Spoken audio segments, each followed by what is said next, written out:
The Spanish colonization of the Americas began in the late 15th century, and as a result, there was a significant impact on the Native Americans population that they encountered. One of the most significant impacts of the Spanish on the Native Americans was the introduction of Christianity. Native Americans adopted Christianity, beliefs, and practices, while others resisted and maintained their traditions. The Spanish also introduced new agricultural techniques and crops. However, the Spanish also brought diseases that devastated the Native Americans' populations.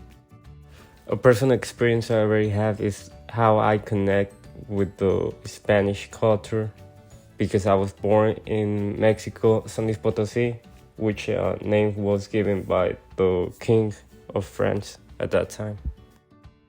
During this time, the Spanish brought with them their language, religion, customs, tradition, which had a significant impact on the Mexican culture. Catholicism became the dominant religion in Mexico. Today, Mexico is one of the most Catholic countries in the world. Most of my family is Catholic, and they also share how they eat, because the Spanish also introduced new foods such as wheat, rice, and livestock, which became staples in the Mexican culture. The Spanish also introduced new architectural styles, which can be seen in the many buildings that still exist in Mexico. The Spanish also had a significant impact on the Mexican art and music. The Spanish art, such as Baroque and Romanticism, were adopted and adapted by Mexican artists and writers.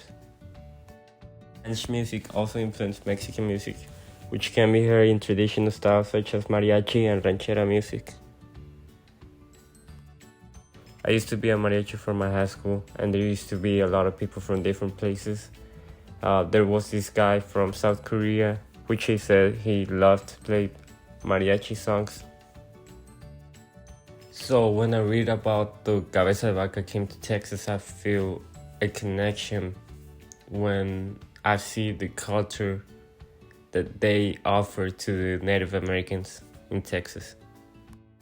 The Spanish introduced the horses to the Native Americans in Texas, which is also a big part of Mexico and its culture. In conclusion, I think that my personal experience with my culture is similar to the feeling that the Karankawas in Texas and the other Native Americans felt when Cabeza de Vaca came. It was a great pleasure to read about Texas history and its people.